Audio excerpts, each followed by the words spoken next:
ஓம் சாந்தி. ஒழுக்கத் திருவிழா ஓர் தீவிர புரட்சி எனக்கூடிய 108 நாளுக்கான டாக்டர் சச்சின்பாய் அவர்களுடைய பட்டியில் 27வது நாள் இன்றைக்கான சச்சின்பாய் அவர்களுடைய ஹிந்தி வகுப்பினுடைய தமிழாக்கம். ஒரு முறை காட்டில் சிங்கத்தினுடைய குட்டி ஒரு மான் தன்னுடைய குட்டிக்கு எப்படி ஓடுவது என்பதை கற்றுக் கொடுப்பதை பார்க்கின்றது. அந்த சிங்கத்தின் குட்டி தன்னுடைய தாய் சிங்கத்திடம் சென்று எனக்கும் இதுபோல ஓட கற்றுக் கொடுங்கள் என கேட்டது. அதற்கு அந்த தாய் சிங்கமானது, உனக்கு ஓடுவதற்கு கற்றுக் கொடுக்க வேண்டிய அவசியமில்லை. ஓடுவதும் துரத்துவதும் வேட்டையாடுவதும் உன் இரத்தத்தில் கலந்திருக்கிறது என அந்த தாய் சிங்கம் கூறியது. இதுபோல நாட்கள் வருடங்கள் கடந்தன. ஒரு நாள் அந்த சிறிய அந்த குட்டி சிங்கமானது பெரியதாக இப்பொழுது வளர்ந்திருந்தது. அந்த சிங்கம் இப்பொழுது அந்த மானை பார்க்கின்றது. இப்பொழுது அந்த மானும் பெரியதாக இருந்தது.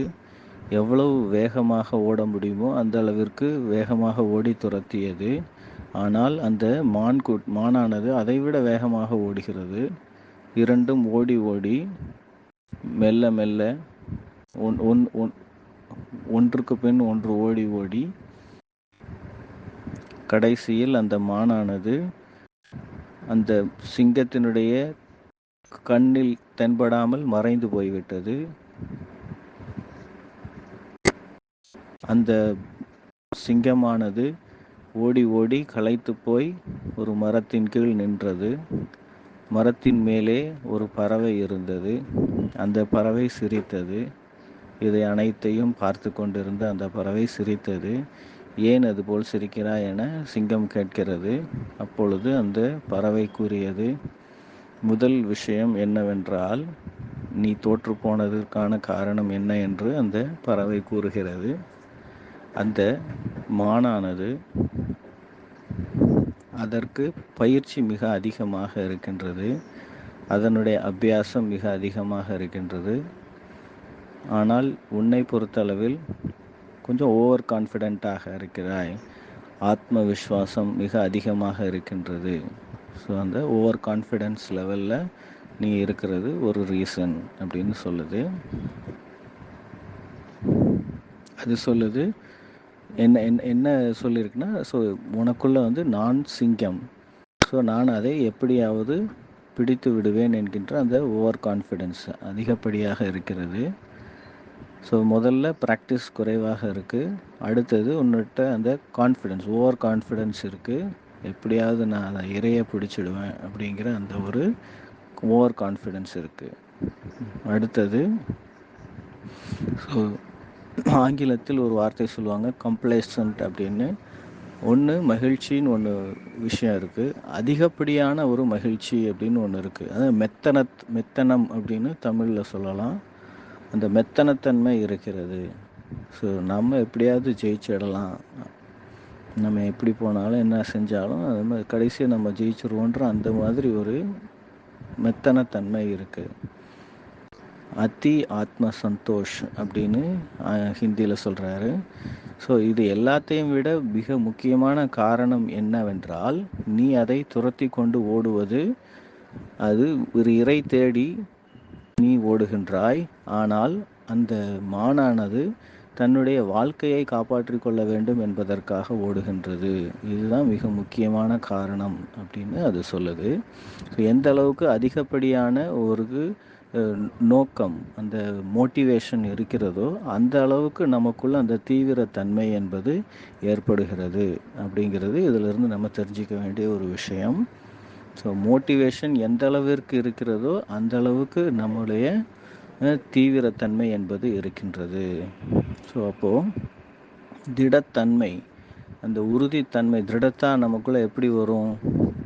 ஷாக், அந்த மாதிரி அதிர்ச்சியூட்டக்கூடிய ஒரு சூழ்நிலை ஏற்படும் பொழுது நமக்குள்ள இந்த திடத்தன்மை, அந்த திடத்தன்மைங்கிறது ஏற்படுது. திடத்தா எப்பொழுது வருகின்றது? ஸோ எப்போ நம்முடைய உயிருக்கு ஒரு பாதகமான ஒரு சூழ்நிலை ஏற்படுகிறதோ அப்போ அந்த திடத்தன்மை என்பது வருகின்றது. மேலும் திடத்தன்மை எப்பொழுது வருகின்றது? ஒரு நெருக்கடியான சூழ்நிலை வரும் பொழுது வருகிறது. இதை வேணா சாப்பிடுங்க, அது வேணா சாப்பிடுங்க, எதை வேணா சாப்பிடுங்க அப்படின்னு சொல்கிறாங்க. ஆனால் எதுவுமே சாப்பிடாம இருக்காங்க. ஏன் காரணம் அப்படி என்ன என்ன காரணம் அப்படின்னா, ரொம்ப பெரிய ஒரு வியாதி இருக்குது. அப்போது அதிலிருந்து தப்பிக்கணும்னா இதெல்லாம் சாப்பிடக்கூடாதுன்ற ஒரு சூழ்நிலை, ஒரு நெருக்கடியான சூழ்நிலை வரும்பொழுது அவங்களால எதையுமே சாப்பிட முடியாது. ஸோ அப்போது ஒரு நெருக்கடி வரும்பொழுது அந்த திடத்தன்மை, அந்த உறுதித்தன்மை நமக்குள்ளே வருகிறது. ஸோ இதை நம்ம முதல்லையே இந்த விஷயங்களை நம்ம செஞ்சுருக்கணுமோ அப்படின்னு அவங்களுக்குள்ள தோணும். அப்போ அந்த மாதிரி நேரத்தில் ஸோ அந்த மாதிரி நெருக்கடியான சூழ்நிலை வரும் பொழுது நமக்குள்ள அந்த திடத்தன்மை தீவிரமடைகின்றது. நெருக்கடியான சூழ்நிலை ஏற்படும் பொழுது ஸோ பிரேரணை நமக்குள்ளே இருக்கக்கூடிய தூண்டுதல் தன்மை அதிகரிக்கிறது. சும்மாலாம் அப்படியே அந்த பிரேரணை அது வந்துடாது. ஸோ நமக்குள்ளே அந்த மாதிரி நெருக்கடியான சூழ்நிலை வரும் பொழுது இதெல்லாம் ஏற்படுது. அந்த ஒரு எமர்ஜென்சி, அந்த அர்ஜென்சி, அந்த மாதிரியான ஒரு சூழ்நிலை வரும் பொழுது நமக்குள்ள அந்த உறுதி அதிகரிக்கிறது. ஆக அந்த சிங்கம் ஏன் தோற்றது? அதனிடம் பயிற்சி குறைவாக இருக்கிறது அல்லது இல்லாமல் இருக்கிறது. அதற்குள் அந்த பிரேரணை இல்லாமல் இருக்கின்றது. அந்த ஆத்ம விஸ்வாஸ், ஓவர் கான்ஃபிடன்ஸ் அதிகமாக இருக்கிறது. அடுத்தது அந்த மெத்தனத்தன்மை அதிகப்படியாக இருக்கின்றது. ஆக ஸோ நான் ஒரு சிங்கம் அப்படின்ற அந்த தனக்கு மேலே இருக்கக்கூடிய அந்த அதிகப்படியான நம்பிக்கை, நான் பிடிச்சிடுவேன் அப்படிங்கிற அந்த ஒரு எண்ணம். ஆனால் அதுக்கான பயிற்சி போதுமான அளவுக்கு இருக்குன்னா இல்லை, அது எல்லாம் தான். ஸோ அப்போது இல்லாத ஒரு விஷயத்தின் மீது அந்த அளவுக்கு அதிகப்படியான அந்த நம்பிக்கை ஆகையினால்தான் இந்த நிலை ஏற்பட்டது. துரத்தி கொண்டே இருந்து ஸோ இது போல தான் வாழ்க்கையிலையும் பல விஷயங்களில் ஸோ நம்ம நடந்துக்கிறோம். இதை நம்ம புரிஞ்சுக்கணும். ஐ ப்ராக்டிஸ், அதாவது நான் பயிற்சி செய்ய வேண்டும். எதாக இருந்தாலும் எந்த சூழ்நிலையிலும் நான் பயிற்சியை குறைத்து கொள்ளக்கூடாது. ப்ராக்டிஸ் என்று பயிற்சி செய்து கொண்டே இருக்க வேண்டும். அப்பொழுது நிரந்தரமான அந்த பயிற்சி செய்யும் பொழுது தான் அந்த உதவி என்பது நமக்கு கிடைக்கும். ஒரு சிஷ்யன் குருவிடம் கேட்கின்றார், இது போன்ற ஒரு வார்த்தை சொல்லுங்கள், இதன் மூலமாக என்னுடைய முன்னேற்றம் மிகவும் தீவிரமான வேகத்தில் நடக்க வேண்டும். அப்படி ஒரு வார்த்தை எனக்கு நீங்கள் ஒரு வரம் போல் எனக்கு கொடுங்க குருவே அப்படின்னு சொல்லி சிஷ்யர் போய் குருவிட்ட கேட்குறாரு. அந்த மாதிரி சக்தி வாய்ந்த ஒரு வார்த்தை, ஒரு மந்திரத்தை எனக்கு கொடுங்க அப்படின்னு கேட்குறாரு. குரு போர்டில் எழுதுறாரு, அட்டென்ஷன் அப்படின்னு எழுதுறாரு.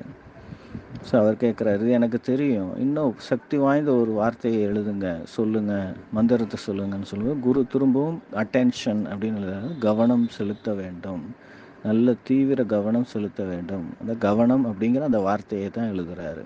ஸோ இது எனக்கு தெரியும், இதை விட இன்னும் விஷயங்கள் சொல்லுங்கள், முற்றிலுமாக என்னுடைய தீவிர முன்னேற்றம் ஏற்படணும். அப்போ திரும்ப அட்டென்ஷன் எழுதுறாரு.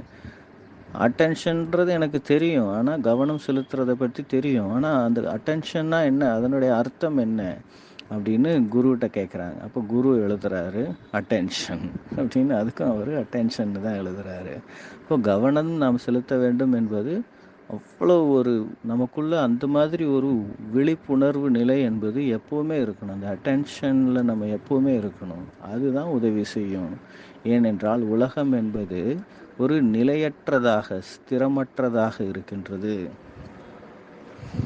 மனிதர்கள் அதுபோல ஸ்திரமற்றவர்களாக இருக்கிறார்கள். எல்லாமே இங்கே ஸ்திரமற்றதாக இருக்கிறது. இன்றைக்கு புகழ்ந்து பாடுவார்கள், நாளைக்கு நிந்தனை செய்வார்கள். இன்றைக்கு மகான் என்று கூறுவார்கள், நாளை நிந்தனை செய்வார்கள்.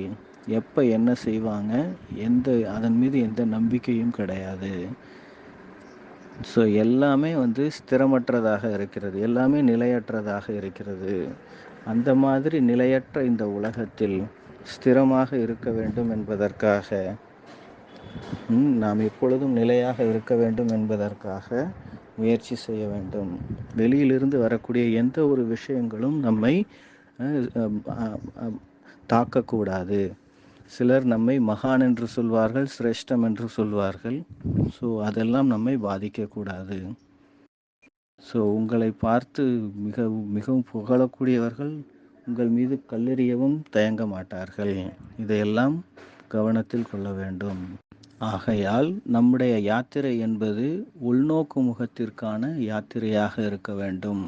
நம்முடைய யாத்திரை மௌனத்தின் யாத்திரையாக இருக்க வேண்டும். நம்முடைய யாத்திரை ஏகாந்தத்தின் யாத்திரையாக இருக்க வேண்டும். இந்த முழு உலகத்திலிருந்து விடுபட்ட நிலையில் இருப்பதற்கான பயிற்சி செய்ய வேண்டும். எந்த அளவிற்கு வெளிநோக்கு முகத்தன்மையில் இருக்கின்றோமோ, எந்த அளவிற்கு எக்ஸ்ட்ரோவர்ஷனாக நாம் இருக்கின்றோமோ, அந்த அளவிற்கு சூட்சும பந்தனங்கள் நமக்குள் அதிகமாகி கொண்டே இருக்கும், உருவாகி கொண்டே இருக்கும். பாபா என்ன கூறினார்? வெளிநோக்கு முகத்தினுடைய அந்த ரசனை என்பது சூட்சும பந்தனத்தை அதிகப்படுத்துகிறது. ஏனென்றால் எப்பொழுது ஒரு மனிதன் வெளிநோக்கு முகமாக ஆகின்றானோ அப்பொழுது என்ன செய்கின்றான்? ஸோ அந்த எனக்கு நண்பர்கள் வேண்டும், பல பேருடைய தொடர்பு வேண்டும் என்கின்ற அந்த விருப்பம் ஏற்படுகிறது. மற்றவர்களிடம் பேச வேண்டும், மற்றவர்களை சந்திக்க வேண்டும், எல்லோரிடமும் பழக வேண்டும் என்ற எண்ணம் வருகிறது. வெளியில் ஏதாவது ஒன்றை தேடிக்கொண்டே இருப்பார்கள். ஏதாவது ஒன்று செய்ய வேண்டும், ஏதாவது ஒன்று செய்ய வேண்டும் என்று அதே விஷயங்களிலேயே மூழ்கி இருப்போம். ஏதாவது பார்க்கணும், ஏதாவது பேசணும், ஏதாவது கேட்கணும், யாரையாவது சந்திக்கணும், யார்கிட்டையாவது ஏதாவது ஷேர் பண்ணணும், பகிர்ந்து கொள்ளணும், அவங்க ஏதாவது நம்மக்கிட்ட சொல்லணும் அப்படின்னு இது மாதிரி விஷயங்கள்லேயே மூழ்கி போயிருப்பாங்க. ஆக வெளிநோக்கு முகத்தன்மை என்பது என்னென்ன செய்து, முதல்ல இன்றைய முரளி விஷயங்கள்ல இருந்து சொல்லும் பொழுது ஸோ நாம் எந்தெந்த விஷயங்களிலெல்லாம் பிறரை பாதிப்பை ஏற்படுத்துகின்றோம். ஸோ நம்முடைய உணர்வின் மூலமாக, சுபாவங்களின் மூலமாக, சம்பந்தம் தொடர்பில் வரக்கூடியவர்கள், அதன் மூலமாக, வார்த்தைகள் மூலமாக, சம்ஸ்காரங்களின் மூலமாக, உள்ளுணர்வின் மூலமாக, கர்மங்கள் மூலமாக, ஸோ நம்ம எதை செய்கிறோமோ அதே போல மற்றவர்களையும் நாம் இழுத்து கொண்டு செல்கிறோம். நாம் வீணான விஷயங்களில் மூழ்கி போயிருக்கிறோம் என்றால் மற்றவர்களையும் அதன் பக்கமாக இழுக்கிறோம். ஏனென்றால் வீணானது என்பது அதில் மிக அதிகமான இன்ட்ரெஸ்ட்டுங்கிறது, மற்றவங்களுக்கும் அந்த ஈடுபாடுங்கிறது ஏற்படுது. ஸோ நியூஸ் சொல்கிறோம் இல்லையா, இன்ட்ரெஸ்டிங்காக இருக்கக்கூடியதாக இருக்கிறது. அந்த அளவுக்கு எந்த அளவுக்கு ஒருவருக்கு அந்த நியூஸ் செய்திகள் கேட்குறாங்களே, அதில் எந்த அளவுக்கு அந்த இன்ட்ரெஸ்ட் அதிகமாக இருக்கிறதோ, இது அவ்யக்த மகா வாக்கியத்திலையும் பாப்தாதா சொல்லியிருக்கிறாரு. எந்த அளவுக்கு ஒருவருக்குள்ள அந்த நியூஸ், அந்த செய்திகளை கேட்க வேண்டும், இது போன்று அந்த ஆர்வம் இருக்கிறதோ, அந்த அளவிற்கு அவர்களுக்குள் வீணானது, வியர்த் அப்படிங்கிறது அதிகரித்து கொண்டே இருக்கிறது. எந்த அளவிற்கு நியூஸ் இன்ட்ரெஸ்டிங்காக இருக்கோ, அது அக்டோபர் அது 2010லேயோ 2012லேயோ பாப்தாதா, அவ்யக்த பாப்தாதா சொல்லியிருக்கிறாரு. நியூஸ் மேலே இன்ட்ரெஸ்ட் இருந்ததுன்னா வீணானது என்பது அதிகப்படியாக அவர்களுக்குள் அதிகரித்து கொண்டே இருக்கும் அப்படின்னு பாப்தாதா சொல்லியிருக்கிறாங்க. முக்கிய செய்திகள் அப்படின்னு போடுறாங்க. இன்றைய முக்கிய செய்திகள், பிராமண உலகத்தினுடைய செய்திகள் அப்படின்னு அவங்களுக்கு அந்த மாதிரி ஆர்வம் ஜாஸ்தியாக இருக்குது. கேட்டிருக்கீங்க தானே? 50 செய்திகள் 1 மணி நேரத்தில் அப்படின்ற மாதிரிலாம் சொல்லி ஒரே நிமிடத்தில் 50 செய்திகள் அப்படின்லாம் வந்து போடுறாங்க. ஸோ எந்த அளவுக்கு செய்திகள், மற்றவர்களை பற்றிய, மற்ற விஷயங்களை பற்றிய செய்திகளில் அதிகப்படியான இன்ட்ரெஸ்ட் இருக்கிறதோ அந்த அளவிற்கு வீணானது அதிகரித்து கொண்டே இருக்கும். எல்லாவற்றையும் விட வெளிநோக்கு முகத்தன்மையோடு இருக்கக்கூடியவர் என்ன செய்கின்றார்? மற்றவர்களினுடைய வீணானவற்றின் தரப்பால் இழுத்துட்டு போயிடுறாங்க. அடுத்தது முரளி படிச்சிருக்கீங்க இல்லையா, இது ரிவிஷன் தான் இது. ஸோ ரீடர்ஸ் கிளப்பில் ஏற்கனவே நீங்கள் தனிப்படியாக சொல்லியிருப்பாங்க, அதை நீங்கள் கேட்டிருப்பீங்க, தனிப்பட்ட முறையிலையும் நீங்கள் படிக்கிறீங்க. ஸோ அடுத்தது எக்ஸாம் வரும் பொழுது ஸோ அதை எக்ஸாமும் நீங்கள் எழுதணும். ஸோ 3மே நடந்துகிட்ருக்கு. இன்றைக்கு சண்டே முரளியின் மீதும் எக்ஸாம் இருக்கிறது. இன்றைய சண்டே முரளியினுடைய எக்ஸாமும் இருக்குது. ஸோ அப்போது எக்ஸ்ட்ரோவர்ஷன் வெளிநோக்கு முகத்தன்மையோடு யார் இருக்கின்றார்களோ அவர்கள் அல்ப காலத்திற்கான வாய்க்கான அந்த இனிப்பு லட்டு வந்து சாப்பிட வேண்டும் அப்படின்னு நினைக்கிறாங்க. மேலும் மற்றவர்களுக்கும் கூட ஊட்டுகிறார்கள். அல்ப காலத்தினுடைய அந்த லட்டு என்ன? அந்த லட்டு இது அந்த அல்பகால சுகம் என்கின்ற ஒரு நொடிக்கான அந்த சுகத்திற்கான அந்த லட்டு சாப்பிடணும்னு நினைக்கிறாங்க. அதில் வெளிநோக்கு முகத்தன்மைங்கிறது இருக்கிறது, மகிழ்ச்சிங்கிறது இருக்கிறது. ஸோ எதன் மீது நாம் பொறாமைப்படுகின்றோமோ, ஸோ அவங்க நம்மை விட முன்னாடி போகிறாங்கன்னு அப்படின்னா இன்னைக்கு அவங்க மேலே அந்த பொறாமை ஏற்படுகிறது. ஸோ அவர்களை பற்றிய விஷயங்களை முழு உலகத்திற்கும் எடுத்து சொல்கிறது. இவர்களை நீங்கள் எவ்வளோ பெரிய மகான்னு நீங்கள் நினச்சிட்டு இருக்கிறீங்க, ஆனால் நீங்கள் நினைக்கிற மாதிரி ஒரு மகான் அவர் இல்லை அப்படின்னு ஸோ விஷயங்களை தவறுதலாக மற்றவர்களிடத்தில் பரப்பி விடுவது. ஸோ இது சொன்னதுக்கப்புறமா உள்ளுக்குள்ளே என்ன நடக்குது? ஸோ அப்படியே மனசு குளிர்ந்து போகிற மாதிரி ஆகிடுது. அதாவது மற்றவர்களை பற்றிய தவறான செய்தியை பரப்புவதன் மூலமாக சிலர் அதில் மகிழ்ச்சி அடைகின்றார்கள். அந்த அல்ப காலத்தினுடைய அந்த சந்தோஷத்தை பெறுகின்றார்கள். ஸோ வெளிநோக்கு முகத்தில் இருக்கக்கூடியவர்கள் இது போல இருக்கக்கூடிய நிலையில் வந்து விடுகின்றார்கள். ஸோ மற்றவர்கள் இதில் தான் தோற்று போகிறோம் என்பதை மறந்து விடுகிறார்கள். ஆனால் மற்றவர்களை தோற்கடித்து விட்டோமே என்கின்ற அந்த சுகத்தில் அதிகமாக மூழ்கி போய் விடுகிறார்கள்.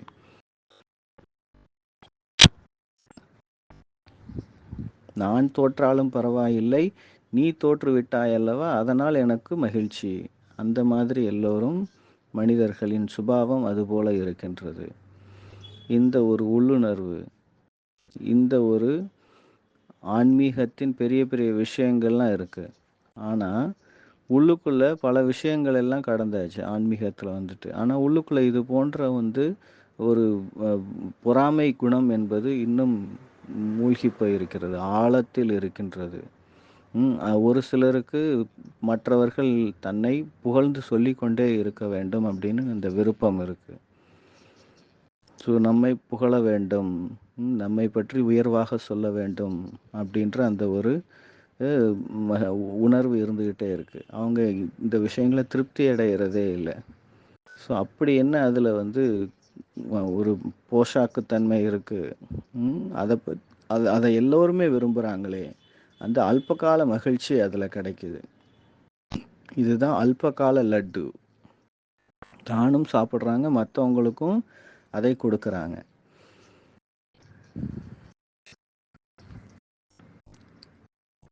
ஸோ மற்றவர்களினுடைய துக்கத்தை பார்க்கும் பொழுது சிலருக்குள் அந்த மகிழ்ச்சி உணர்வு ஏற்படுகிறது. மற்றவர்களின் சங்கடத்தை பார்க்கும் பொழுது மனதிற்குள் மகிழ்ச்சி வருகிறது. மற்றவர்களை கீழாக சொல்லும் பொழுது தனக்குள் மகிழ்ச்சியை சிலர் அனுபவிக்கிறார்கள். ஸோ வெளியில் உள்ளுக்குள்ளே என்ன ஆகிட்டுருக்கு? ஸோ வெளியில் ஏதாவது நஷ்டமாகிறத பார்க்கும் பொழுது யார் அந்த அந்த அந்த வெளியில் அவங்களுடைய நஷ்டத்தை பார்த்து அவங்கள ஆறுதல் படுத்துகிறாங்க. ஆனால் உள்ளுக்குள்ளே அந்த மகிழ்ச்சியை அவங்க ஃபீல் பண்ணுறாங்க. அந்த அளவுக்கு கெடுதலாக இந்த உலகம் வெளிநோக்கு முகத்தன்மை என்பது ஒருவரை மாற்றி விடுகிறது. மூன்றாவது, வெளிநோக்கு முகத்தன்மையோடு இருக்கக்கூடியவர்கள் எப்பொழுதுமே ஏதாவது ஒரு சிந்தனையில் இருந்து கொண்டே இருக்கிறார்கள். அதாவது சிந்தனை என்றால் எதிர்மறையான விஷயத்தில், நெகட்டிவான அந்த சிந்தனைகளிலேயே இருக்கிறார்கள். மற்றவர்களை பற்றி அந்த சிந்தனைகளை சிந்தித்து கொண்டே இருக்கிறார்கள். அந்த அந்த சிந்தனை பண்ணிகிட்டே இருக்காங்க. வெளி விஷயங்களை பற்றி யோசித்து கொண்டே இருக்கிறார்கள். இங்கே ஏன் இது நடக்குது? அவங்கக்கிட்ட அங்கே போய் என்ன பண்ணிகிட்ருக்குறாங்க, ஏதாவது ஒரு விஷயத்தை பற்றி கமெண்ட் பண்ணிகிட்டே இருக்காங்க, ஏதாவது ஒரு விஷயத்தை பற்றி அவங்க உள்ளுக்குள்ளே ஓட்டிக்கிட்டே இருக்கிறாங்க. ஸோ யாராவது ஒருத்தரை பற்றியோ அல்லது ஏதாவது ஒரு விஷயத்தை பற்றியோ, பிராமண குடும்பத்திலேயே கூட பாருங்கள், இந்த பாரத ஏதாவது ஒரு விஷயம் இந்த பிராமண பரிவாரத்தில் ஏதாவது நடக்குதா அதை பற்றி அவங்க யோசிச்சுட்டே இருப்பாங்க, சொல்லிக்கிட்டே இருப்பாங்க. அல்லது இந்த கவர்மெண்ட்டில் என்ன நடக்குதா அதை பற்றி தான் யோசிச்சுட்டே இருப்பாங்க, இல்லை மற்றவங்ககிட்ட பேசிகிட்டே இருப்பாங்க, சொல்லிகிட்டே இருப்பாங்க. வெளிநாட்டில் என்ன நடக்குது, இது மாதிரி ஒவ்வொரு விஷயத்தை பற்றியும் அவங்கக்கிட்ட செய்தி தயாராக இருக்கும். ஸோ அப்போது இதை பற்றி ஆழ்ந்த சிந்தனை அவங்க செய்கிறதுனால அவங்களுக்குள்ள இது போல் விஷயங்கள் ஓடிக்கிட்டே இருக்குது. அப்போது அமிர்த வேலை பற்றி சொல்கிறார். அமிர்த வேலை என்பது ஸோ ஞான சிந்தனைக்கான ஒரு குரூப் இருக்குது, தீவிர புருஷார்த்திங்கிற குரூப் இருக்குது. ஸோ அதில் வந்து தீவிரமாக சிந்தனை செய்து ஆழமாக சிந்தனை செய்ய வேண்டியதாக இருக்கிறது. அப்போது இது செய்யணும் அப்படின்னா இப்போ நீங்கள் அந்த மாதிரி ஒரு தனிமையில் ஏகாந்தத்தில் அமர வேண்டும். அது மாதிரி ஸோ இவர்கள் வெளிநோக்கு முகத்தன்மையில் இருக்கக்கூடியவர்கள் என்ன பண்ணுறாங்க, ஒவ்வொரு விஷயத்தை பற்றியும் ஒவ்வொரு செய்தியை பற்றியும் தனிமையில் ஆழ்ந்த சிந்தனையில் அவர்கள் ஈடுபடுறாங்க. இந்த டிபார்ட்மெண்ட்டில் இருக்கக்கூடியவங்கள்ட்ட ஸோ அதாவது இந்த டிபார்ட்மெண்ட்டில் சேவா பண்ணிகிட்டு இருந்தவரை தூக்கி இந்த டிபார்ட்மெண்ட்டில் போட்டிருக்கிறாங்க. ஏன்? இதுக்கான காரணம் என்ன, என்னென்ன காரணங்கள்லாம் இருக்கலாம், அதை பற்றி பாயிண்ட்ஸ்லாம் எழுதுகிறாங்க. அதாவது அவங்க மனசுக்குள்ளேயே இதெல்லாம் நடக்குது. அப்போ அதெல்லாம் திரும்ப வந்து ரிவைஸ் பண்ணுறாங்க, தனக்குள்ளேயே திரும்ப வந்து மெமரி பண்ணுறாங்க.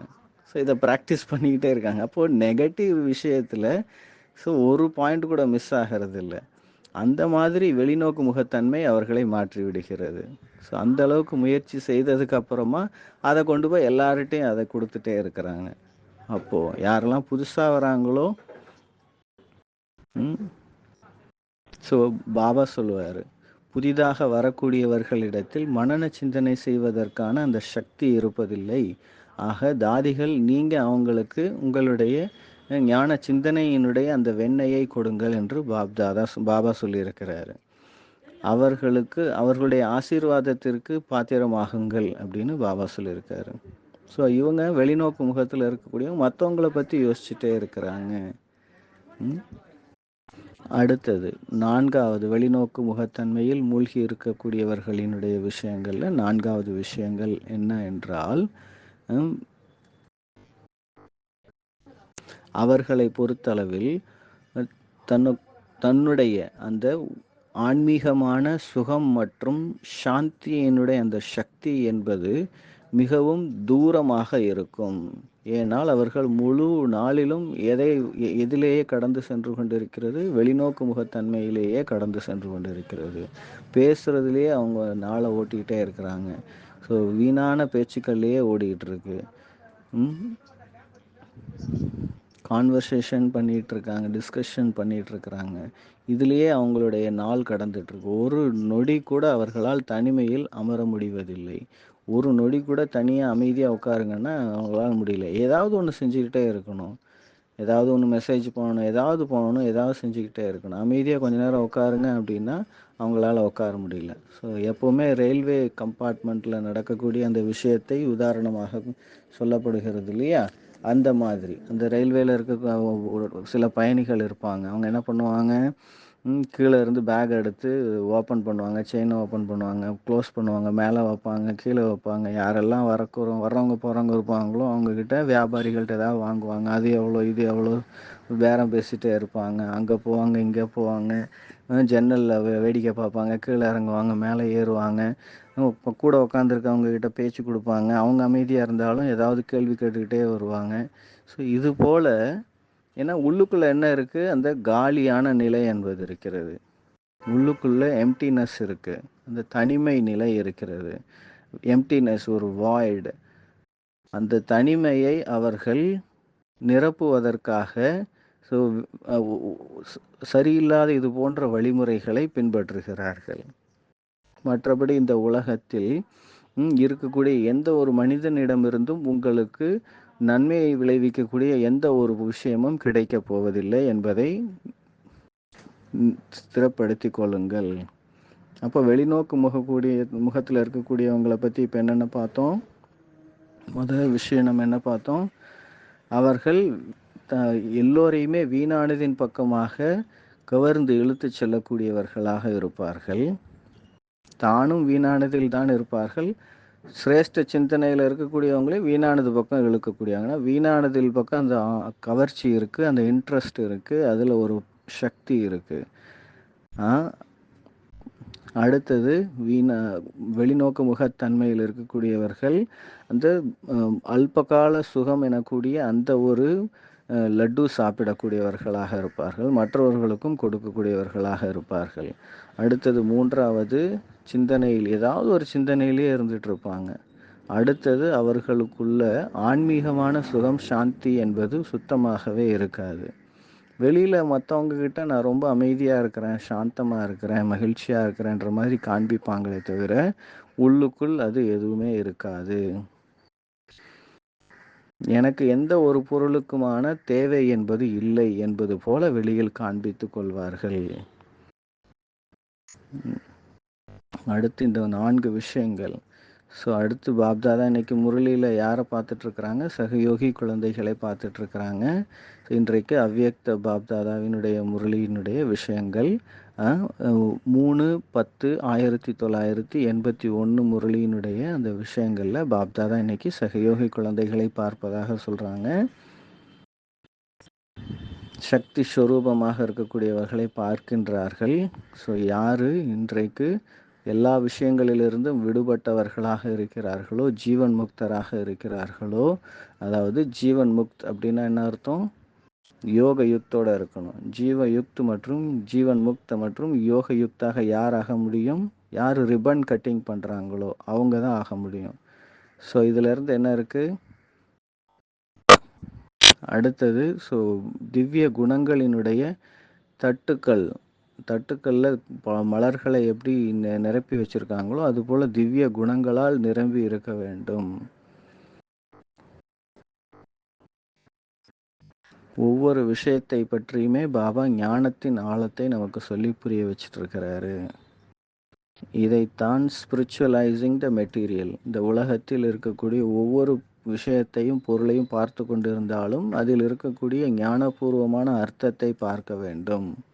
ஒவ்வொரு மனிதர்களும் எதை பார்க்கிறார்களோ அதில் இருக்கக்கூடிய அந்த அஞ்ஞானத்தை விட்டுவிட்டு அதில் இருக்கக்கூடிய ஆழ்ந்த ஞானபூர்வமான விஷயங்களை நாம் பார்க்க வேண்டும். உள்ளுக்குள் என்ன இருக்கிறதோ அதுதான் வெளியில் தென்படும். உள்ளுக்குள் முரளி இருந்தது என்றால் வெளியிலும் முரளிதான் தென்படும். அதுபோல ஒவ்வொரு விஷயத்திலும் நாம் பாபாவின் என்ன சொல்லுகிறாரோ அந்த முரளியினுடைய அர்த்தத்தோடு ஆழத்தோடு பார்க்க வேண்டும். அடுத்தது ரிஃப்ளெக்ஷன் ஜேர்னல். ஸோ முழு நாளிலும் நான் எந்த அளவிற்கு உள்நோக்கு முகத்தன்மையோடு இருந்தேன், எந்த அளவுக்கு வெளிநோக்கு முகத்தன்மையோடு இருந்தேன் என்பதை பார்க்க வேண்டும். தன்னைத்தானே சோதிக்க வேண்டும். அடுத்தது உள்நோக்கு முகத்தன்மையோடு இருப்பதற்கான 7 விதிகள் இருக்கிறது. மௌன விரதத்தை நீங்கள் தாரணை செய்ய வேண்டும். உள்நோக்கு முகத்தன்மையோடு இருப்பது மிக கடினமான ஒரு விஷயம்.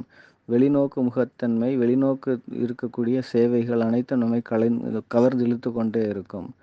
ஸோ வார்த்தைகள் நம்மை வீணானதின் பக்கம் கவர்ந்து இழுத்து செல்லுகின்றது. திடீரென்று பல்வேறு சிந்தனைகள் வருகின்றன. அதில் என்ன இருக்குது, இதில் என்ன இருக்குது, அவங்க ஏன் அதை பண்ணாங்க, அவங்க ஏன் இதை பண்ணாங்கன்னு நம்ம இழுத்துட்டு போயிட்டே இருக்கும். இப்போ முதல் விதி மௌனமாக இருக்க வேண்டும். உள்நோக்கு முகத்தன்மையில் இருக்க வேண்டும் என்றால் முதல் விதி மௌனத்தை அதிகப்படுத்த வேண்டும். அடுத்த விதி மெடிடேஷன், அதை அதிகப்படுத்த வேண்டும். யோகத்தை அதிகரிக்க வேண்டும். யோகத்தின் நேரத்தை அதிகப்படுத்த வேண்டும். ஆகையினால் இந்த பட்டியில் 100 நாட்களுக்கான இந்த விஷயத்தில் நியமம் என்ன சொல்லப்பட்டிருக்கிறது? 2 மணி நேரம் அமிர்த வேலை செய்ய வேண்டும். 2 மணி நேரம் என்றால் 5 மணிக்கு முன்பு நீங்கள் 2 மணி நேரம் யோகா செய்திருக்க வேண்டும். அப்போ எத்தனை மணி ஆகுது? 3 மணிக்கு அமிர்த வேலை செய்ய ஆரம்பிச்சிருக்கணும். 3லேருந்து 5 குறைஞ்சதுலேயும் குறைஞ்சது யோகா பண்ணணும். ஆனால் அதிகப்படியாக 3 மணிக்கு யோகா பண்ணுறதுக்கு நிறைய பேர் வரதில்லை அப்படின்னு சொல்கிறாரு. ஸோ சிலர் குப்த முயற்சி பண்ணுறோம், அவங்கவுங்க இடத்துலயே இருந்து பண்ணுறோம் அப்படின்னு சொல்கிறாங்க. So okay. அப்படி பண்ணால் ரொம்ப நல்லது தான். மற்றபடி செய்யணும். 2 மணி நேரம் அமிர்த வேலை செய்ய வேண்டும். யோகத்திற்காக 3லிருந்து 5 மணி வரைக்கும் அமிர்த வேலை செய்ய வேண்டும். அடுத்தது ஸோ ஈவினிங் மெடிடேஷன். ஸோ சாயந்தர நேரத்தினுடைய அந்த மெடிடேஷன். ஸோ நம்ம நுமாஷாம் யோகா நம்ம பண்ண வேண்டும். மகான் தன்மை என்பது தியாகம் இல்லாமல் ஏற்பட முடியாது. அடுத்து ரிப்பன் கட்டிங். ரிப்பன் கட்டிங் எதனுடைய ரிப்பன் கட்டிங் நம்ம பண்ண வேண்டும்?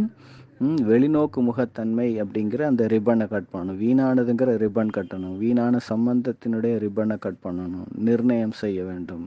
இது எனக்கு தேவையா இல்லையா அப்படிங்கிறத நிர்ணயம் பண்ண வேண்டும்.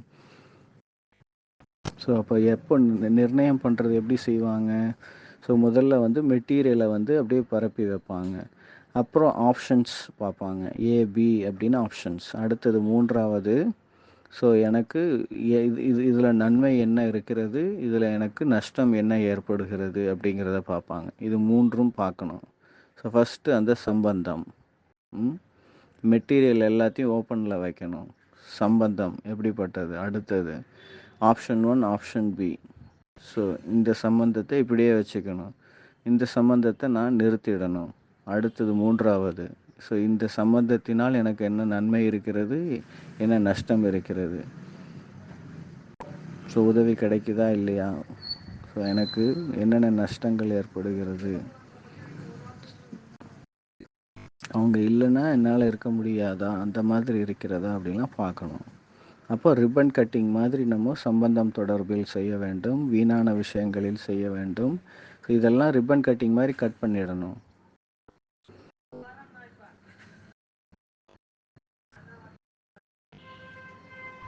அடுத்து 2வது விதி உள்நோக்கு முகத்தன்மைக்கான அந்த முதல் விதி சைலன்ஸ் பார்த்தோம். இன்டர்மிட்டன்ட் சைலன்ஸ், இடையிடையில் நாம் அமைதியை கொண்டு வர வேண்டும். அடுத்தது மெடிடேஷன், தியானத்தை அதிகப்படுத்த வேண்டும். 3வது இயற்கையினுடைய அந்த ப்ரெசன்ஸில் நம்ம இருக்கணும். ஸோ நேச்சர்ஸ் ப்ரெசன்ஸில் நம்ம இருக்கணும். அதாவது இயற்கையை பார்க்க வேண்டும், மரத்தை பார்க்க வேண்டும், செடிகளை பார்க்க வேண்டும், மலைகளை பார்க்க வேண்டும், நீர்வீழ்ச்சி இருக்கிறதா அதை பார்க்கணும், நதியை பார்க்கணும், சமுத்திரத்தை பார்க்கணும். ஸோ ஆனால் பார்த்து கொண்டே இருந்தாலும் சாட்சி நிலையினுடைய அந்த அபியாசத்தில் இருந்து கொண்டு பார்க்க வேண்டும். வெறுமனே பார்க்க வேண்டும். உங்களுக்குள் இருக்கக்கூடிய சிந்தனைகளை அதில் உள்ளே கொண்டு வரக்கூடாது. வெறுமனே பார்த்து கொண்டே அந்த இயற்கையோடு ஒன்றிணைந்து விடுவதற்கான பயிற்சி செய்ய வேண்டும். அந்த மௌனத்தை, அந்த சாந்தியை அனுபவம் செய்ய வேண்டும். அடுத்த விதி சாட்சி நிலையில் இருப்பது. ஸோ நடக்கக்கூடிய நிகழ்வுகள் அனைத்தையும் தூரத்தில் இருந்து பார்க்க வேண்டும். வாழ்க்கையில் நடக்கக்கூடிய நிகழ்வுகள், இவர்கள் அதை செய்கிறாங்க, இவங்க எதை செய்கிறாங்க, அவங்க நிந்தனை செய்கிறாங்க, அவங்க என்னை புகழ்கிறாங்க, என்ன நடந்துகிட்டு இருந்தாலும் சரி. ஏன்னா உலகத்தில் மனிதர்கள் அப்படி இருக்கிறாங்க. அவங்க ஏதாவது ஒன்று செஞ்சுக்கிட்டே இருக்கணும்னு நினச்சிட்டு தான் இருக்கிறாங்க. ஒரு சிலருடைய பழக்கம் புகழ்ந்து பாடுவது, இன்னொரு சிலருடைய பழக்கம் யாரையாவது திட்டிக்கிட்டே இருக்கிறது. ஒரு சிலருடைய பழக்கம் என்ன, ஒருத்தவங்களை மகானாக உயர்த்தி பார்ப்பது. ஒரு சிலருடைய பழக்கம் இன்னொருத்தவங்க காலில் போய் விழுந்துக்கிட்டே இருப்பாங்க. நீங்கள் தான் பெரியவங்க, நீங்கள் தான் உயர்ந்தவங்க, நீங்கள் தான் அப்படின்னு காலில் விழுந்துகிட்டே இருப்பாங்க. எனக்கு கூட ஒரு பேஷண்ட் வருவார். அவர் எப்போ வந்தாலும் ஃபஸ்ட்டு காலை தான் பிடிப்பார். நீங்கள் தான் என் பகவான் அப்படிம்பார். அவர் காலை அப்புறம் விடக்கூட மாட்டார். நம்ம தான் பிடிச்சி இழுத்து விடணும். அந்த மாதிரி ஒரு பேஷண்ட் இருக்கிறாரு. ஸோ நான் அப்போது சிரோகியில் ஒரு ஆஃபீஸ்க்கு போகும்போது அங்கே போய் பார்த்தா அங்கேயும் இருக்க ஆஃபீஸர்கிட்ட போய் அவர் காலில் பிடிச்சார். அப்போ தான் எனக்கு புரிஞ்சுது அவருடைய பழக்கமே அதுதான் அப்படிங்கிறத நான் தெரிஞ்சுக்கிட்டேன். அப்போ தானே அவருக்கு வேலையாகும். அப்போ அது போலயும் மனிதர்கள் இருக்கிறாங்க. ஆக மனிதர்கள் ஏதாவது செய்து கொண்டே இருப்பார்கள். நாம் எதா இருந்தாலும் சாட்சி நிலையிலிருந்து பார்க்க வேண்டும். அடுத்தது எக்ஸ்டர்னல் வேலிடேஷன், அதாவது மற்றவர்களினுடைய அந்த அப்ரூவல். ஸோ நான் எது செஞ்சாலும் மற்றவர்கள் அதை புகழ்ந்து சொல்ல வேண்டும், அதை பற்றி கருத்து சொல்ல வேண்டும் என்று நாம் விரும்புகிறோம் அல்லவா, அதை நீக்க வேண்டும். மற்றவங்க என்னை பற்றி என்ன சொல்கிறாங்க, அந்த எக்ஸ்பெக்டேஷனை விட்டுடணும். ஜீரோ எக்ஸ்பெக்டேஷன் அது மாதிரி இருக்கணும்.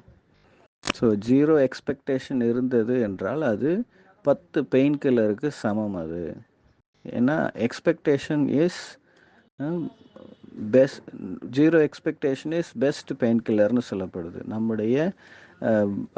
நம்முடைய வழிகள் அனைத்திற்கும் நாம் பூசக்கூடிய ஒரு களிம்பு போல தான் அந்த இது வேலை செய்யும். ஸோ எந்த அளவிற்கு அதிகப்படியாக எக்ஸ்பெக்டேஷன் நம் வாழ்க்கையில் எதிர்பார்ப்புகள் இருக்கிறதோ அந்த அளவிற்கு நம் வாழ்க்கையில் துக்கம் அதிகரிக்கிறது. எந்த அளவிற்கு எக்ஸ்பெக்டேஷன் இல்லையோ அந்த அளவுக்கு நம் வாழ்க்கை துக்கம் இல்லாததாக மாறுகிறது. நம்முடைய ஆசை என்னவாக இருக்கிறது, மற்றவங்க கிட்ட இருந்து ஏதாவது உடனடியாக நமக்கு அந்த அப்ரூவல் கிடச்சிடணும், அந்த ஒரு ஏதாவது ஒன்று சொல்லிடணும் அப்படின்னு எதிர்பார்க்குறோம். ஒரு சொற்பொழிவு செஞ்சுட்டு கீழே இறங்கி வராமல் இறங்கி வரும் பொழுதே அவங்க சூப்பராக சொல்லியிருக்கீங்க அப்படின்னு சொல்லணும், ரொம்ப பவர்ஃபுல்லான வார்த்தைகள் பேசுனீங்கன்னு சொல்லணும், கவிதைகள் சொன்னால் ரொம்ப நல்ல கவிதை சொன்னீங்கன்னு சொல்லணும், யார் இந்த கோலத்தை போட்டது அப்படின்னு சொல்லணும். அப்படின்னு இது போல் நம்முடைய விருப்பங்கள், நம்முடைய எக்ஸ்பெக்டேஷன்ஸ் இருந்துக்கிட்டே இருக்குது. ஸோ எப்போ வரைக்கும் அந்த இது நடக்கலையோ அது வரைக்கும் நம்மளால் மகிழ்ச்சியோட இருக்க முடியறதில்ல. ஸோ நான் இவ்வளோ நேரம் கிச்சனில் இருந்து சமைச்சிட்டு இருந்தேன், வந்தவங்க எல்லாம் வந்தாங்க, சாப்பிட்டாங்க, போனாங்க. ஸோ அமைதியாக சாப்பிட்டுட்டு போயிட்டாங்க. ஸோ அப்போது அதில் திருப்தி ஆகிறதில்ல, ஏதாவது சொல்லணும் இல்லையா. குறைஞ்சதும் யார் இந்த சப்ஜி பண்ணது, யார் இந்த கூட்டு இன்னைக்கு பண்ணதுன்னு அந்த மாதிரியாவது கேட்கணுமா அப்படின்னு நினைக்கிறாங்க. அமைதியாக சாப்பிட்டுட்டு போட்டால் அவங்களால அமைதியாக இருக்க முடியறதில்ல. ஸோ அட்லீஸ்ட் என்ன பண்ணுறாங்க, எப்படி இருந்தது அப்படி ஒரு வார்த்தையாவது அவங்க கேட்குறாங்க. ஓகே அப்படின்னு சொல்லிட்டா அவ்வளோதான். ஏதாவது பேசணுமே அப்படின்னு நினைக்கிறாங்க, ஒரு தேங்க்ஸாவது சொல்லணும்ல அப்படின்னு நினைக்கிறாங்க. ஒன்றுமே பேசலைன்னா என்ன அர்த்தம் அப்படின்னு நினைக்கிறாங்க. கடைசி அட்டம்ப்டாக எல்லாம் கரெக்டாக இருக்கா அப்படின்னாவது கேட்பாங்க. ஓகே அப்படின்னு சொன்னால் அவ்வளோதான், இன்னமுமே ஜாஸ்தி துக்கம் அதிகரிச்சிடுது. ஏன்னா சும்மா ஓகேன்னு சொல்லிட்டாங்க இல்லையா. அது மாதிரி எக்ஸ்டர்னல் வேலிடேஷன், மற்றவர்கள் நம்மை பற்றி புகழ்ந்து சொல்ல வேண்டும் அல்லது மற்றவர்கள் நம்முடைய விஷயங்களை அப்ரூவ் பண்ண வேண்டும், அவர்கள் நீங்கள் சரியாக சிறப்பாக செய்கிறீர்கள் என்று சொல்ல வேண்டும் அப்படின்னு எதிர்பார்க்குறோம் இல்லையா. இதை நீக்கிவிட வேண்டும். அப்போ தான் உள்நோக்கு முகமானவர் ஆக வேண்டும். மற்றவங்க நமக்கு அப்ரூவ் பண்ணணும், மற்றவங்க நமக்கு முத்திரை குத்தணும்னு நினைக்கக்கூடாது. அடுத்தது டிஜிட்டல், இந்த மீடியா, இது எல்லாத்தையும் நம்ம வெளிநோக்கு முகத்தன்மை உடையவர்களாக ஆக்கி கொண்டே இருக்கிறது. இடையிடையில் இதை அனைத்தையும் நீக்க வேண்டும். மீடியாவிலேருந்து விலகி இருக்கணும், டிஜிட்டல் சாதனங்கள் என்னெல்லாம் வச்சுருக்கிறோமோ அது எல்லாத்துலேருந்தும் விலகி இருக்கணும். எந்த அளவுக்கு முடியுதோ அந்த அளவுக்கு இருக்கணும். இதை டிஜிட்டல் டீடாக்ஸ் சொல்லப்படுது. எந்த அளவுக்கு இதை பண்ணலையோ அந்த அளவுக்கு அந்த உள்நோக்கு முகத்தன்மையினுடைய ரசனை ஏற்படவே ஏற்படாது. ஏதாவது ஒரு விஷயம் நம்ம இழுத்துக்கிட்டே இருக்கும். ஸோ அதுக்கு அடுத்தது ஆத்ம விசார், செல்ஃப் என்கொயரி, சுய விசாரணை என்பது செய்ய வேண்டும். தன்னைத்தானே கேட்க வேண்டும். என்னுடைய ஆன்மீக முன்னேற்றம் எதுவரையிலும் ஏற்பட்டிருக்கிறது என்று பார்க்க வேண்டும். முன்னேறி கொண்டிருக்கிறதா, பின்னால் செல்கிறதா, அல்லது மேலும் கீழும் ஆகிட்டே இருக்குதா, ஜிக்ஸாக் மாதிரி. 10 வருஷமாக நான் எங்கே இருந்தேன்னா அங்கேயே தான் இருக்கேன். ஏன்னா முன்ன பின்ன போகல, அங்கேயே இருக்கிறேன். அதாவது கீழே இறங்குறேன், அப்புறம் திரும்ப அதே இடத்துக்கு வந்துடுறேன். அட்லீஸ்ட் நான் அங்கேயாவது இருக்கிறேனேன்னு அது போல் மகிழ்ச்சியில் இருக்கிறாங்க. அப்படி இருக்கக்கூடாது, முன்னேற்றம் ஏற்பட வேண்டும். அப்போ 7 விஷயங்கள் நம்ம உள்நோக்கு முகத்தன்மையை அதிகரிக்கிறதுக்காக பார்த்துருக்கோம். அதில் ஃபஸ்ட்டு ஸோ நம்ம அமைதியாக இருக்க வேண்டும், நமக்குள்ளே சைலன்ஸ் அதிகப்படுத்தணும். அடுத்தது யோகத்தின் நேரத்தை அதிகப்படுத்த வேண்டும் அப்படின்னு சொன்னோம். காலையில் 2 மணி நேரம் அமிர்த வேலை, சாயந்தரம் குறைஞ்சது 1 மணி நேரம் ஈவினிங் யோகா, அஃபிஷியல் டைமிங். அடுத்தது இயற்கை கிட்ட போயிட்டு இயற்கையோடு நாம் 1 மணி நேரம் செலவு செய்ய வேண்டும். அமைதியாக இயற்கையோடு ஒன்றிணையக்கூடிய அந்த பயிற்சி செய்ய வேண்டும். எங்கேயும் போக முடியலையா, மனதின் அளவிலாவது நாம் பார்க்க வேண்டும். மனதை கண்களை மூடி பாபா முரளியில சொல்றாரு இல்லையா, தட்டுக்களில் மலர்களை நிரப்பி கொண்டு வருகிறேன்னு சொல்றாரு இல்லையா, அந்த மாதிரி நம்ம அதை பார்க்கணும். ஸோ ஒவ்வொரு எந்த பூவை நான் என் வாழ்க்கையில் தாரணை செய்ய போகிறேன்னு பார்க்கணும். ஒவ்வொரு மலரும் ஒவ்வொரு குணங்கள் நிறைந்தது, அதை பற்றி எழுதணும். அடுத்தது சாட்சியாகி பார்க்கக்கூடிய அந்த பயிற்சியை அதிகப்படுத்த வேண்டும். ஸோ இந்த விஷயங்கள்லாம் தான் உள்நோக்கு முகத்தன்மைக்காக இருக்கிறது. ஸோ எப்படி பார்க்கணும் அப்படின்னா, செல்ஃப் என்கொயரி, அதை எப்படி பார்க்கணும் அப்படிங்கிறது சுய விசாரணை, சுய பரிசோதனையில் எப்படி என் ஃப்ரெண்டு என்னை பார்ப்பானோ அதுபோல் நான் பார்க்கணும். என்னை நானே ஒரு ஃப்ரெண்டாக்கி பார்க்கணும்.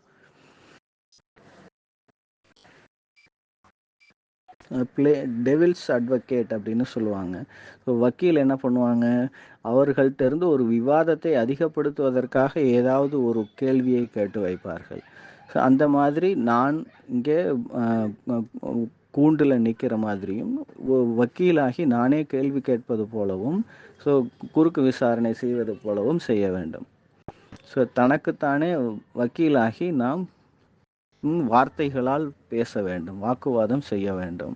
அதனுடைய பர்பஸ் என்னவாக இருக்கணும், ஸோ தனக்குள் இருக்கக்கூடிய வீணான விஷயங்கள், தனக்குள் இருக்கக்கூடிய குற்றங்கள் எதுவோ அவை அனைத்தையும் கண்டறிந்து அவற்றை நீக்குவதற்கான ஒரு ஆக்கப்பூர்வமான ஒரு வாக்குவாதமாக தனக்குள் அதை செய்ய வேண்டும் நீங்கள். ஸோ இருக்கக்கூடிய சூட்சுமமான அதாவது ரொம்ப மைனூட்டாக நமக்குள்ளே இருக்கக்கூடிய ஒரு தவறை மிகப்பெரிய பூதம் போல ஆக்கி அதை காட்டி அந்த ஒரு வீணான விஷயத்தை, அந்த ஒரு நமக்குள் இருக்கக்கூடிய சூட்சுமமான ஒரு குறையை முற்றிலுமாக நம்மை விட்டு நீக்குவதற்கான முயற்சியை செய்ய வேண்டும். ஸோ எப்படி மற்றவங்களுக்காக நாம் செய்கிறோமோ அதுபோல் தனக்கு தானே செய்ய வேண்டும். இதையும் செஞ்சு பார்க்கணும். ஸோ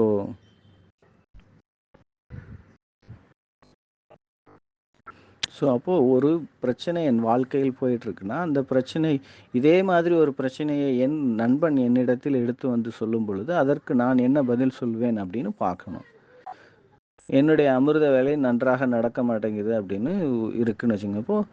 ஸோ என்னுடைய நண்பன் ஒரு வேளை என்கிட்ட கேட்குறான், அமிர்த வேலை எனக்கு சரியாக நடக்க மாட்டேங்குதுன்னு சொல்கிறான்னா, அப்போது நீங்கள் என்ன சொல்லுவீங்க, அமிர்த வேலையை பற்றி ரொம்ப நல்ல சொற்பொழிவு சொன்னீங்க ஸோ அப்படின்னு யாராவது உங்ககிட்ட சொல்கிறாங்க. அப்போ நான் எப்போ அந்த சொற்பொழிவு ஆற்றுனேன்னு தெரியலையேன்னா அதுக்காக தனியாக எழுதி வச்சு பேசிட்டு அதோட முடிச்சிடுறது.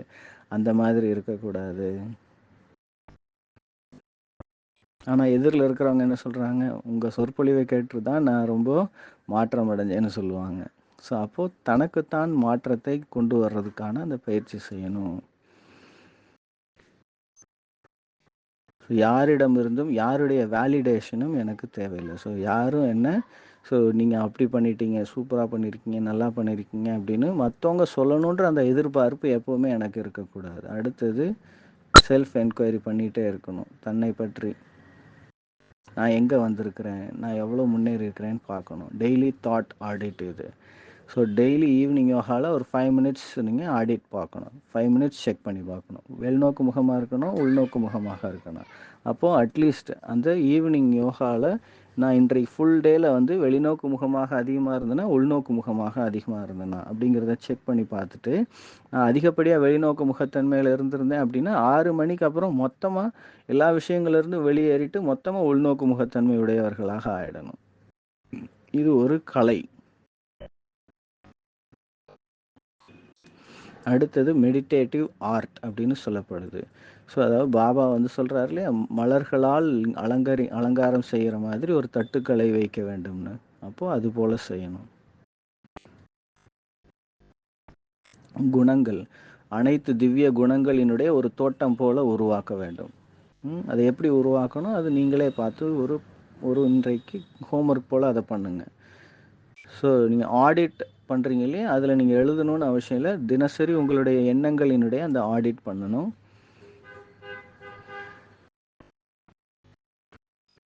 அடுத்து திவ்ய குணங்களினுடைய வெர்ச்சுவல் கார்டன் பண்ணுங்கள். ஒவ்வொரு திவ்ய குணங்களும் ஒவ்வொரு மலராக நீங்கள் வைங்க. அந்த மலரின் மூலமாக அந்த திவ்ய குணத்தை என் வாழ்க்கையில் நான் நடைமுறைப்படுத்துறது மூலமாக எனக்கு என்னென்ன நன்மைகள் ஏற்படும் அப்படின்னு அதுபோல் ஒரு வர்ச்சுவல் கார்டன் மாதிரி ஒன்று உருவாக்குங்க.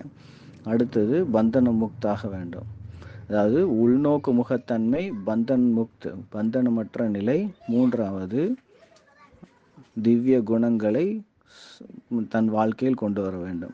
பாபா என்ன சொல்கிறாங்க நமக்கு, திவ்ய குண சம்பன்னம் ஆயிட்டீங்கன்னா அப்போது பந்தன் முக்தாக தானாகவே ஆயிடுவீங்க. ஸோ அப்போது தர்மராஜுக்கிட்ட நீங்கள் டாட்டா காமிச்சிட்டே நீங்கள் போயிடலாம், தூரத்தில் இருந்தே டாட்டா காமிச்சிடலாம். மேலும் உள்நோக்கு முகத்தன்மை எப்போ ஏற்படுதோ அப்போ நீங்கள் மகிழ்ச்சி நிறைந்தவர்களாக இருப்பீங்க. மகிழ்ச்சி கிடைக்கும், ஆனால் அது வெளிப்படையாக நீங்கள் எல்லோரிடமும் காண்பிக்க வேண்டும் நினைக்க மாட்டீங்க. இன்றைக்கு முரளி இருக்குது. ஸோ இன்றைய அவ்யக்த முரளிக்கான டெஸ்ட் இருக்குது. மேலும் 50 மார்க்ஸுக்கான இந்த சண்டேவினுடைய அவ்யக்த முரளிக்கான இது இருக்குது. ரெண்டும் படிக்கணும், ஸ்டடி பண்ணணும், அமைதியாக எக்ஸாம் எழுதுங்க ஈவினிங். இன்றைய எக்ஸ்பீரியன்ஸில் சூரத்துலேருந்து மான்சி அப்படின்னு ஒரு மாதாஜி வந்திருக்கிறாங்க. ஸோ அவங்களுடைய விஷயங்கள் சொல்கிறாங்க. பாபாவினுடைய 10 விஷயங்கள் நம்ம இன்றைக்கு ஒரு ப்ராக்டிஸ் மாதிரி நம்ம செய்வோம் அப்படின்னு சொல்கிறாங்க. அவங்க தன்னை பற்றிய அறிமுகம் சொல்லுங்கன்னு சச்சின் பாய் சொல்கிறாரு. அவங்க சொல்கிறாங்க, பிப்ரவரியிலேருந்தே பாய்ஜியுடைய பட்டியில் நான் இருக்கிறேன். மார்ச்சில் ஸோ ஃபஸ்ட் எக்ஸாம் நான் இங்கே மதுபனில் இருந்திருக்கும் போது எழுதினேன். ஆரம்பத்தில் ஸோ ஃபஸ்ட்டு எழுதின எக்ஸாமில் 26 மார்க் தான் எடுத்தேன்றாங்க. ஆனால் பாய்ஜி நம்ம சொல்கிறாருல, அவங்க ஸ்திதிக்கு தான் மார்க்கு, ஸ்தூல மார்க் பெருசு இல்லை. இப்போவும் அந்த மார்க் எடுக்கல, நான் நல்ல மார்க்காக எடுக்கிறேன் அப்படின்னு சொல்கிறாங்க. ஸ்டார்டிங்கில் அவ்யக்த முரளிக்கு கொஞ்சம் படிக்கும் பொழுது எனக்கு தலைவலி கூட வந்தது. ஏன்னா ரொம்ப அவ்யக்த முரளிங்கிறது அவ்வளோ ஆழமான ஒரு விஷயம், நமக்குள் அவ்வளோ ஒரு பாரத்தை கொடுக்கக்கூடிய அந்த போல் நான் உணர்ந்தேன் நான். ஸோ அப்போ பாய்ஜிட்ட கூட நான் சொன்னேன், அவர் ஒரு ஹீலர். ஸோ ஏப்ரல்லேருந்து மொத்தமாக எனக்கு அந்த மாதிரியான விஷயங்கள் எல்லாம் மாறி போயிடுச்சு. அதுக்கப்புறம் ஒரு தடவை கூட ஹோம்ஒர்க் நான் மிஸ் பண்ணவே இல்லை. ஒவ்வொரு எக்ஸாம் ஒவ்வொரு டெஸ்ட்டும் நான் எழுதியிருக்கிறேன். அவ்யக்த வாணிகள் படித்து 4-5 மாதங்கள் கழித்து எனக்குள் அந்த ரிசல்ட் நல்லாவே தெரிஞ்சுது. அவ்யக்த வாணி படிக்கும் பொழுது அதனுடைய சக்தி எனக்குள் அதிகரிக்கிறது. என்னுடைய ஆறா கூட பவர்ஃபுல்லானதாக நான் உணர்ந்தேன். அவ்யக்த வாணி நம்ம படிக்க இது போன்ற நமக்குள்ள அந்த மாற்றங்கள் ஏற்படுவதை நம்மளாலே பார்க்க முடியும் அப்படின்னு சச்சின் பாய் அவர்களும் சொல்கிறாரு. ஸோ அது என்னங்கிறத பார்த்து நம்ம அதை பிடிச்சிக்கணும் அப்படிங்கிறாரு. ஸோ அடுத்து அவங்க மான்சி சொல்கிறாங்க, மான்சி சிஸ்டர் வந்து மாதாஜி சொல்கிறாங்க, ஸோ பாபாவுடைய டச்சிங் இதுக்கு முன்னாடி இருந்ததை விட இப்போ எனக்கு அதிகமாக ஏற்படுவதாக நான் நினைக்கின்றேன். அது எனக்கு ரொம்பவும் பிடிச்சிருக்குது. ஸோ நான் இப்போ இல்லறத்தில் இருக்கின்றேன். ஸோ உலகத்தை பார்க்காமல் இருப்பதற்கான அந்த டாஸ்க் கொடுக்குறாரு இல்லையா, யாரையும் பார்க்கக்கூடாது. ஸோ அந்த மாதிரி டாஸ்க் விஷயங்கள் எனக்கு கொஞ்சம் கடினமாக இருக்கிறது அப்படின்னு அவங்க சொல்கிறாங்க. ஸோ அவ்யக்த வாணி கையில் எப்போவுமே வச்சுருக்கிறேன், வெளியில் எங்கேயும் பார்க்காம இருக்கிறதுக்கு நானும் முயற்சி பண்ணுறேன். மற்றவங்கள பார்க்குறதுக்கு சொல்லப்போனால் நேரமே கிடைக்கிறதில்ல.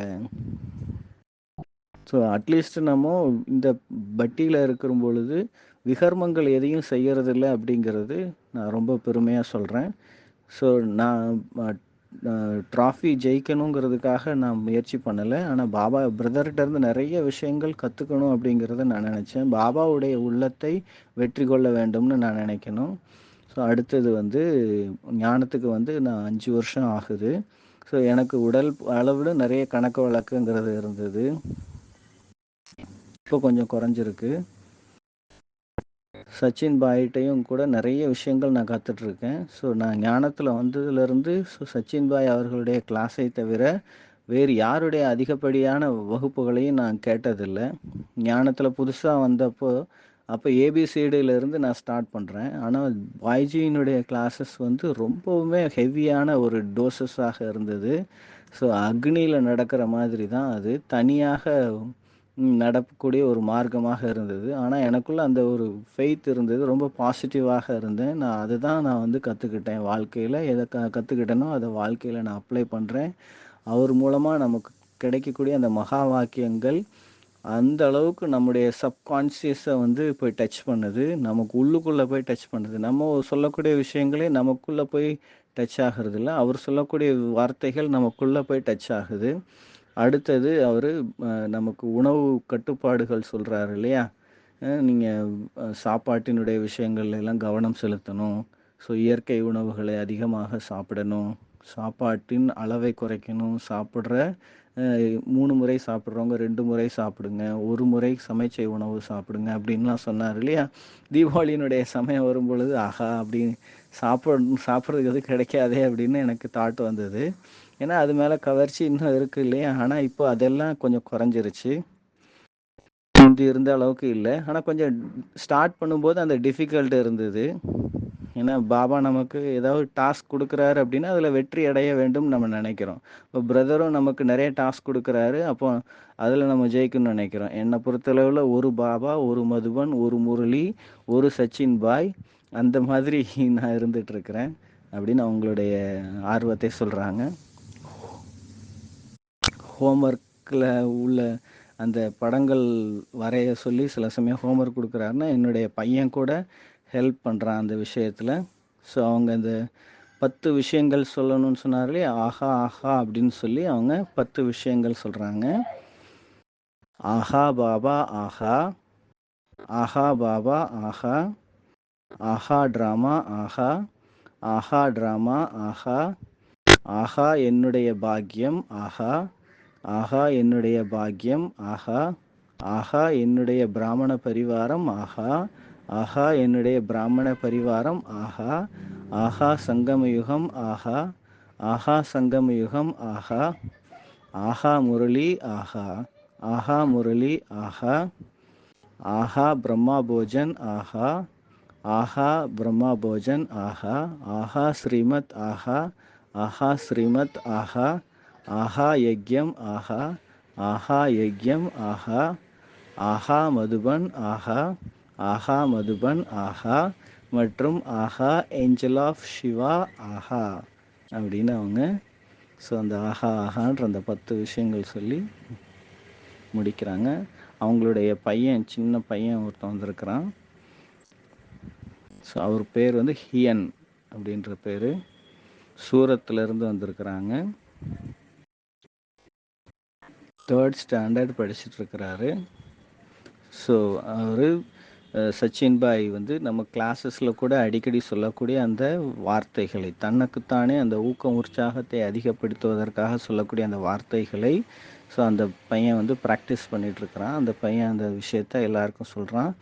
ஐ ஆம் டாப்பர், ஐ ஆம் டாப்பர், ஐ ஆம் வின்னர், ஐ ஆம் வின்னர், ஐ ஆம் அச்சீவர், ஐ ஆம் அச்சீவர், ஐ ஆம் நம்பர் ஒன், ஐ ஆம் number one, I can stretch, I can stretch அது மாதிரி அவருடைய விஷயங்கள் எல்லாம் சொல்றாரு. I am responsible, I am disciplined, I am always confident. I practice, I practice, I practice, I remember everything, I remember everything. So இது I have extra memory. So இது போல அவர் சொல்லக்கூடிய விஷயங்களை சொல்றாரு.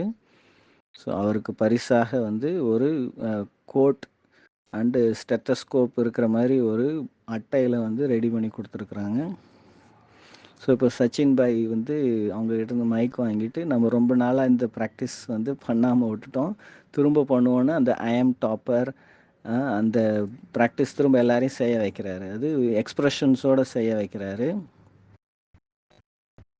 ஐ ஆம் டாப்பர், ஐ ஆம் டாப்பர், ஐ ஆம் winner, I am winner, I am achiever, I am achiever, I am achiever, I am number one, I am number one, I am number one, I can stretch, I can stretch, I can stretch, I am disciplined, I am disciplined, I am responsible, I am responsible, I am responsible, I am always confident, I am always confident, I practice, I practice, I practice, I practice, I practice, I practice. So இது வந்து ஒரு I remember everything. I remember everything. So இது வந்து ஒரு சைகையோட ஒரு ஆக்கப்பூர்வமா எல்லாருக்கும் அந்த உற்சாகத்தை ஏற்படுத்துற மாதிரி செய்ய வைக்கிறாரு. அடுத்து சிரோமணி பேன் அப்படிங்கிறவங்க சத்தீஸ்கர்ல இருந்து அவங்களோட எக்ஸ்பீரியன்ஸ் ஷேர் பண்றாங்க. பாய்ஜியினுடைய கிளாஸ் ஸ்டார்டிங்லேருந்து நான் கேட்டுட்ருக்கேன். எல்லாரையும் விட அதிகமாக இவருடைய பிராணிக் பட்டி எனக்கு ரொம்ப ஹெல்ப்ஃபுல்லாக இருந்திருக்கு. பாய்ஜி பிராணிக் பட்டி ஸ்டார்டிங் பண்ணும் பொழுது ஸோ ஸோ உணவு வந்து நீங்கள் கம்மி பண்ணணும், அதை வந்து ஸ்டாப் பண்ணணும்னு சொல்லும் பொழுது எனக்கு அது ஸ்டார்டிங்கில் ஏற்றுக்க கஷ்டமாக இருந்தது. எப்படி விடுறது அப்படின்லாம் நினச்சேன். அவருடைய கிளாஸஸ் கேட்க கேட்க எனக்கு ரொம்ப சக்தி கிடச்சிது, பலம் கிடச்சிது. கொஞ்சம் கொஞ்சமாக வந்து ஸோ ஒரு நேரம் மட்டுமே சமைத்த உணவு சாப்பிடக்கூடிய அந்த பழக்கத்தை எனக்குள்ளே நான் கொண்டு வந்துட்டேன். ஸோ இப்போ அந்த பட்டியில் இது ரொம்ப எனக்கு ஹெல்ப்ஃபுல்லாகவும் இருக்குது.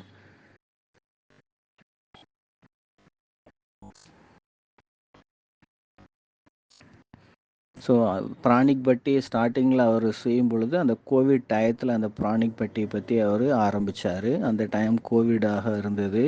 ஸோ அப்போ எனக்கு ரொம்ப அது ஹெல்ப்ஃபுல்லாகவும் இருந்தது. ஸோ ஏன்னா லௌகிக சர்வீஸ் நான் சென்டர்லேயும் இருக்கிறேன், நான் லௌகிக் சர்வீஸ்லேயும் இருக்கேன். கவர்மெண்ட் மெடிக்கல் காலேஜில் எனக்கு போஸ்டிங் இருக்குது. மைக்ரோ பயாலஜி டிபார்ட்மெண்ட்டில் இருக்கேன். அப்போ கோவிட் ஸ்டார்ட் ஆகும் பொழுது லேபும் வந்து ஓப்பன் பண்ணாங்க. அதோட இன்சார்ஜாகவும் நான் இருந்தேன்.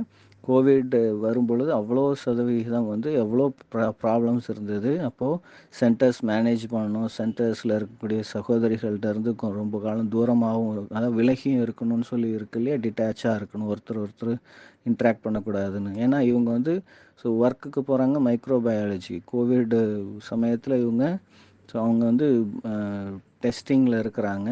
ஸோ எல்லாருடைய அந்த நுண்ணறிவியல் மைக்ரோபயாலஜின்னா தெரியும் இல்லையா, லேப் டெஸ்டிங் இவங்க தான் வந்து பண்ணக்கூடிய இன்சார்ஜாக இருக்காங்க. அப்போ சென்டருக்கு வந்தாலும் இவங்க எல்லார்கிட்ட இருந்தும் தூரமாக விலகி தான் இருக்கணும். ஸோ அப்போது எல்லாத்தையும் மேனேஜ் பண்ணணும், ஆஃபீஸ்க்கும் போகணும், மேனேஜ் பண்ணணும். ஏன்னா அவங்க ஆஃபீஸ் மீன்ஸ் அந்த மைக்ரோபயாலஜி லேபில் இவங்க இன்சார்ஜாக இருக்காங்க. ஸோ அப்போது பாய்ஜியினுடைய இந்த பிராணிக் பட்டி எனக்கு ரொம்ப ஹெல்ப்ஃபுல்லாக இருந்தது. ஸோ அத்தனை மணி நேரம் வந்து வெறும் தண்ணி மட்டுமே கூட குடிச்சிக்கிட்டு என்னால் வந்து இருக்க முடிஞ்சுது. ரொம்ப நல்ல நல்ல அனுபவங்கள் ஏற்பட்டது. அவருடைய கிளாஸஸ் நிறைய எனக்கு ஹெல்ப் பண்ணது. ஸோ அவரும் நமக்கு நிறைய அனுபவம் செய்விக்கிறார் இல்லையா. மென்டல் டீடாக்ஸ், ஃபிசிக்கல் டீடாக்ஸ் இதெல்லாம் வந்து நம்ம பண்ண பண்ண நமக்குள்ள அவ்வளோ நல்ல விஷயங்கள் நடக்குது. ஸோ தனக்குத்தானே என்ன தேவையோ அது உடல் வந்து எடுத்துக்கொள்கிறது. இதெல்லாம் வந்து சயின்டிஃபிக்காக வந்து நான் பார்க்க முடிஞ்சது. எனக்கு ரொம்ப திருப்தியை கொடுத்தது. ஸோ இப்போது நவராத்திரியில் லேட்டஸ்ட்டாக வந்து பாய்ஜி நமக்கு அந்த நவராத்திரியின் சமயத்தில் நமக்கு நைட்டு லிக்விட் மட்டும் சாப்பிடுங்க சொல்லியிருந்தார். 9 நாள் அமைதியில் இருக்க சொன்னார். ஸோ வெவ்வேறு விதமான அனுபவங்கள் ஏற்படுகிறது. நவராத்திரியினுடைய ஃபஸ்ட்டு டே ஸோ கிளாஸில் வந்து முரளி கிளாஸ் நடக்கும் பொழுது 15 நிமிஷம் யோகா நடக்கும். அதில் நவராத்திரியினுடைய அந்த சொமானில் நான் இருந்தேன், தேவிகளினுடைய அந்த சொமானில் இருந்தேன், அந்த பயிற்சியில் இருந்தேன், ஃபுல் டே அந்த பயிற்சியில் இருந்தேன். ஸோ யோகம் செய்யும் பொழுது கிளாஸஸ் ஆரம்பிக்கும். ஸோ ஆட்டோமேட்டிக்காக பாபா வந்து நிறைய விஷயங்கள் டச் பண்ணார். ஸோ அதை நான் விரிவாக சொல்ல முடியாது. ஆனால் முரளி ஆரம்பித்ததுலேருந்தே பாபாவினுடைய நினைவு, அவருடைய அந்த என்ன சொல்ல வராரோ அதெல்லாம் அந்த அளவுக்கு புரிய வந்தது. ஸோ முரளி நம்ம ஸ்டார்ட் பண்ணல, முரளியும் நடந்துகிட்டு இருந்தது. ஆனால் கடைசி வரைக்கும் அந்த அந்த ஒரு உணர்வு பாபா நம்ம எந்த அளவுக்கு நெருக்கத்தில் ஃபீல் பண்ணுறோமோ அதெல்லாம் நல்லா இருந்தது.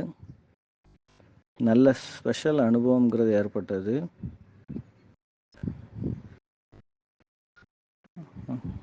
அடுத்தது எல்லாரையும் விட எல்லார்ட்டிருந்து டிட்டாச்சாக இருக்கிற மாதிரி ஒரு அனுபவங்கிறது அந்த டயத்தில் பண்ண முடிஞ்சுது. ஏன்னா ஒரு ஃபுல் டேயில் வந்து எவ்வளோ குறைவாக பேச முடியுமோ அந்த அளவுக்கு பேசுங்க அப்படின்னு சொல்லியிருந்தார் இல்லையா. அப்போது 50-100 வார்த்தைகள் அந்த மாதிரி தான் பேசிகிட்டு இருந்தேன். ஸோ எல்லோரும் வந்து பார்த்தாங்க, இவங்களுக்கு என்ன ஆயிடுச்சுன்ற மாதிரிலாம் பார்த்தாங்க. சார் வேலைகள்லாம் நடந்துட்டு தான் இருந்தது, எதுவும் தடைப்படலை.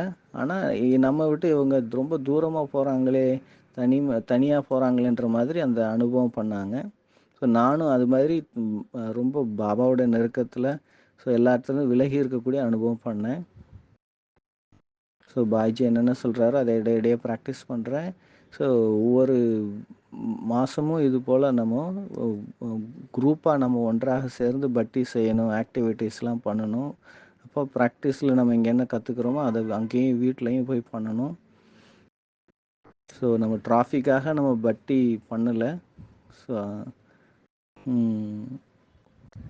இருந்தாலும் அந்த விஷயங்கள் நமக்கு ரொம்ப ஹெல்ப் பண்ணுறதாக இருக்கிறது. ஏதாவது புதுசாக நம்ம ஏதாவது கற்றுக்குறோம் அப்படிங்கிற அந்த உணர்வு இருக்குது. ஒவ்வொரு செகண்டும் புதுசாக நம்ம கற்றுக்குறோம். நிறைய விஷயங்கள் இங்கே நமக்கு கிடைக்கிது பிரதர்கிட்ட இருந்து. கிளாஸஸும் நமக்குள்ள புது டாஸ்க் என்ன கொடுப்பாரு, இன்றைக்கி என்ன கொடுப்பாருன்ற அந்த ஊக்கம் உற்சாகம் அதிகரிக்குது. அதை செஞ்சே ஆகணுன்ற அந்த உணர்வு ஏற்படுது. நல்ல முயற்சி பண்ணிகிட்ருக்குறோம். ஸோ இவங்க எல்லோருக்கும், பாய்ஜிக்கும், இந்த ஏஞ்சல் ஆஃப் சிவா டீமுக்கும் ரொம்ப நன்றி.